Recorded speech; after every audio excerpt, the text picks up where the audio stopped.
தமிழ் நண்பர்கள் அனைவருக்கும் வணக்கம். அக்னிச்சிறகு சேனல் சார்பாக இந்த வீடியோவுக்கு உங்களை அன்புடன் வரவேற்பது நான் உங்கள் கௌசி. கார்த்திக் ரேவதி சீரியலுடைய நாளைய எபிசோடுக்கான ரிவ்யூ என்ன அப்படின்றத பார்க்கலாம்.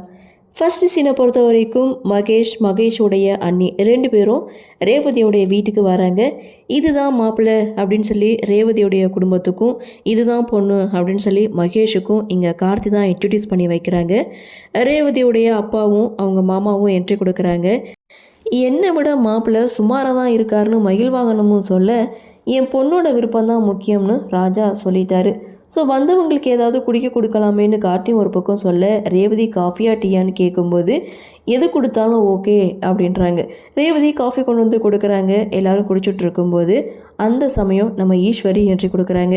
ஈஸ்வரியை பார்த்ததுமே எழுந்து வணக்கம் சொல்கிறாரு. ஸோ அதே சமயம் மாப்பிள்ளைய ஈஸ்வரிக்கும் பிடிச்சி போகுது. வீட்டோட கண்டிஷன்லாம் என்ன அப்படின்றத மாப்பிள்ளைக்கிட்ட சொல்லிட்டாங்க. தண்ணி கொடுத்தணும் அப்படின்ற பேச்சே இருக்கக்கூடாது, எதிர்த்து பேசக்கூடாது, வீட்டோட மாப்பிள்ளையாக தான் இருக்கணும் அப்படின்னு சொல்லி கண்டிஷன் போட அது எல்லாத்துக்குமே ஓகே சொல்கிறாங்க. அப்போது உங்கள் குடும்பத்தை பற்றி சொல்லுங்கள் அப்படின்னு சொல்லி கேட்கும்போது, ஸோ எங்களுக்குன்னு சொந்த பந்தம் யாரும் கிடையாது, என் ஹஸ்பண்ட் வந்து 1 வருஷத்துக்கு முன்னாடி இறந்துட்டார், அவருடைய பேர் ராமசாமி அப்படின்னு சொன்னதுமே ஈஸ்வரிக்கு சின்னதாக ஒரு சந்தேகம்.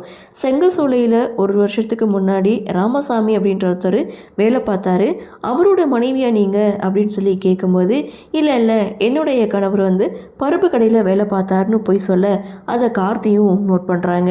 சரி ஓகே, நான் அவருடைய ஃபேமிலின்னு நினச்சிட்டேன், பரவாயில்ல அப்படின்னு சொல்லி குடும்பத்துடைய கண்டிஷன் என்ன அப்படின்றத சொன்னதுமே மாப்பிள்ளை குடும்பத்துக்கு ஓகேன்னு படுது. ஸோ அடுத்த முகூர்த்தத்திலேயே இங்கே வந்து நிச்சயதார்த்தத்தை வச்சுக்கலாம், நிச்சயதார்த்தம் பிரம்மாண்டமாக நடக்கணும் அப்படின்னு சொல்லி ஒட்டுமொத்த பொறுப்பையும் சாமுண்டீஸ்வரி கார்த்தியோட கையில் ஒப்படைக்கிறாங்க. கார்த்தியும் நல்ல நாள் பார்க்கலாம் அப்படின்னு சொல்லும்போது, அதெல்லாம் வேணாம், நான் எப்போ சொல்கிறேனோ அதுதான் நல்ல நாள், அன்னைக்கே வச்சுக்கரலாம் அப்படின்னு சொல்லி முடிவு பண்ணுறாங்க. ஸோ அடுத்த சீனை பொறுத்த வரைக்கும் மாப்பிள்ளை வீட்டுக்காரங்க அங்கேருந்து போகிறாங்க. ரேவதி கார்த்திக்கு நன்றி சொல்கிறாங்க. அடுத்த சீனை பொறுத்த வரைக்கும் பரமேஸ்வரி, அதாவது கார்த்தியுடைய பாட்டி இங்கே தூங்கிட்டு இருக்காங்க. அவங்களுடைய கனவுல முருகர் வராரு. ஸோ முருகர் வந்து பரமேஸ்வரியை தட்டி எழுப்புற மாதிரியும், நான் உன் மேலே கோவமாக இருக்கேன் அப்படின்ற மாதிரியும், நீ வந்து என்னை கோவிலில் வச்சு கண்டபடி திட்டிட்ட, நான் வந்து உன் மேலே கோவமாக இருக்கேன் அப்படின்னு சொல்லி கனவுல வந்த மாதிரி முருகர் இங்கே பரமேஸ்வரி கிட்டே பேசிகிட்டு இருக்காங்க. அட நான் என்ன தப்பு செஞ்சேன், ஏன் என்ன வந்து கோவப்படுறீங்கன்னு சொல்லி பரமேஸ்வரி ஒரு பக்கம் கேட்க, ஆமாம் நான் கடவுள், சில சித்து விளையாட்டுகள்லாம் செய்ய தான் செய்வேன், ஆனால் நினச்சபடி உன்னுடைய பேரனுக்கும் மகவலி பேத்திக்கும் தான் கல்யாணம் நடக்கும் அப்படின்னு சொல்ல, அதான் அவளுக்கு வேறொருத்தனோட நிச்சயம் பண்ணியிருக்கே, நிச்சயம் பண்ண போகிறாங்களே அப்படின்னு சொல்ல, நிச்சயம் தானே நடக்க போகுது, கல்யாணம் நடக்கலைல்ல, ஆனால் உன் பேரனோட தான் அந்த பொண்ணுக்கு கல்யாணம் அப்படின்னு சொன்னதுமே பரமேஸ்வரிக்கு ரொம்பவே சந்தோஷம். கண்ணை விழிச்சு பார்க்குறாங்க, இது கனவு, ஸோ முருகரே கனவுல வந்து சொல்லிட்டாருன்னு சொல்லி இங்கே பரமேஸ்வரி ரொம்ப சந்தோஷப்படுறாங்க. அப்படியே சீனை கட் பண்ணால் இங்கே நிச்சயதார்த்தத்துக்காக புடவை எடுக்க எல்லாரும் ஜவுளி கடைக்கு வந்திருக்காங்க. கார்த்தியும் அவங்களுக்கு ஒரு கண்டிஷன்லாம் போடுறாங்க.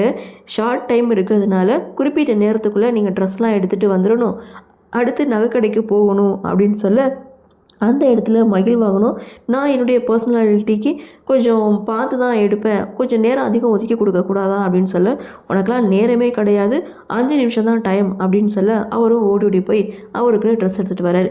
இன்னொரு பக்கம் நம்ம ரேவதிக்கு ஒவ்வொரு புடவையாக செலக்ட் பண்ணுறாங்க. ஆனால் ஒரு புடவை கூட பிடிக்கல அப்படின்னு சொல்லி கார்த்தி ரிஜெக்ட் பண்ணிக்கிட்டே இருக்காங்க. சரி நீங்களாக ஒன்று செலக்ட் பண்ணுங்க அப்படின்னு சொல்லும்போது ரேவதிக்காக ரொம்ப சூப்பராக அருமையான ஒரு புடவையை செலக்ட் பண்ணி கொடுக்குறாங்க. அதையும் ரேவதி கட்டிட்டு வந்து நிற்கிறாங்க.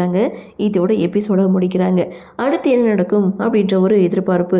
இந்த மகேஷோட குடும்பத்தை பற்றி கார்த்திக்கு எப்போதான் உண்மை தெரிய வரும் அப்படின்ற ஒரு எதிர்பார்ப்பு. பார்க்கலாம் அடுத்தடுத்து என்ன மாதிரியான சுவாரஸ்யத்தோடு கதைக்கள நகர்வை கொண்டு வராங்க அப்படின்றத நாமளும் பொறுத்திருந்து பார்க்கலாம்.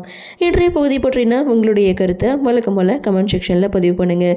இந்த வீடியோ உங்களுக்கு பிடிச்சிருந்தா லைக் பண்ணுங்கள், ஷேர் பண்ணுங்கள், மறக்காமல் நம்ம சேனலை சப்ஸ்கிரைப் பண்ணிக்கிறீங்கன்னு சொல்லி இந்த வீடியோவிலிருந்து விடைபெறுகிறேன். நன்றி, வணக்கம்.